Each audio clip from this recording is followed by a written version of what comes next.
You get an amazing benefit, your FERS supplement, access to your Social Security a little bit early, but it might be taken away. And if you've ever wondered what these rules look like, then make sure you stay tuned for this FERS Federal Fact Check.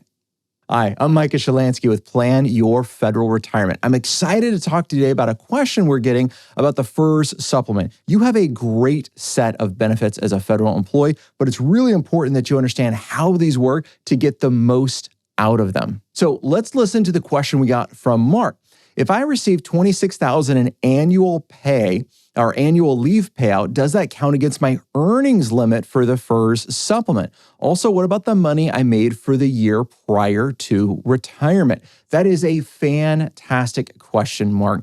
So let's talk a little bit of things about how this works. Now, your retirement was based on three things, right? Social Security, a FERS pension, and your thrift savings plan.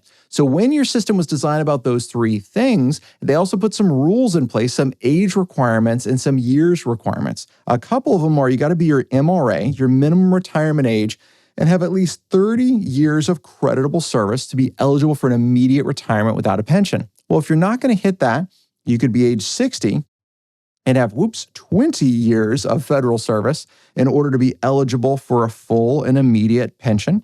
And the last one is age 62 and have 5 years of service to be eligible for a full and immediate pension.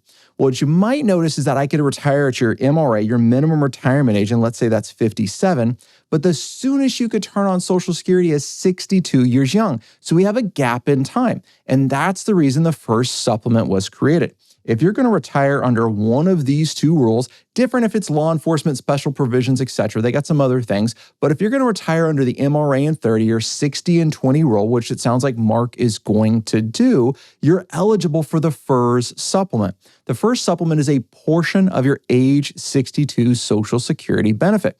The way that's going to work is they're going to take how many years of service do you have as a federal employee, not including military time, divided by 40, times your age 62 Social Security amount. It's a little different than that, but this is the simplest way to look at it. So let's put some numbers on here.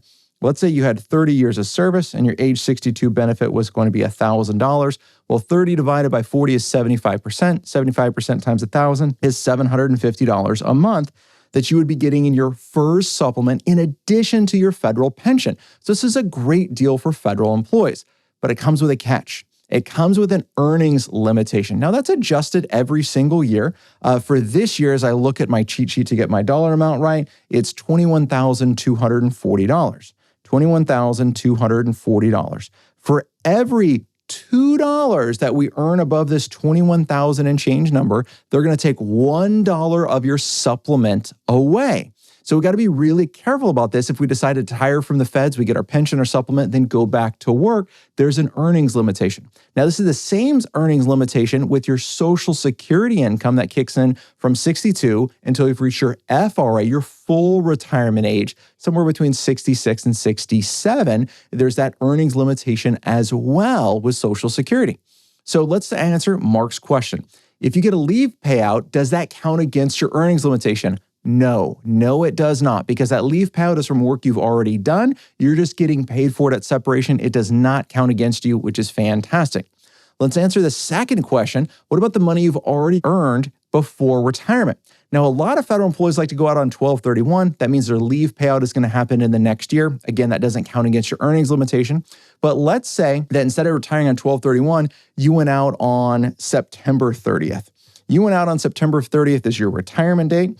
Well, good news, your earnings you've made so far will not count against you, and your leave isn't going to count against you when it gets cashed out. However, this 21,000 number is going to be prorated based on how much time you have left. Well, roughly 930 is 3/4 of the year. So 3/4 of that 21,000 goes away as the earnings limitation. So you'd only have about a quarter left. What's that? $5,500. Quick math here.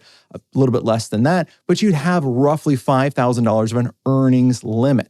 So this works really well when planning your retirement. Now, most of the time, this doesn't come up with a client. The only clients that I really see kind of running into earnings limitation are my nurses, because they like to retire, then they go back to work, and they don't realize that how much money they can actually make doing PRN work. And that's when we really see this earnings limitation come in.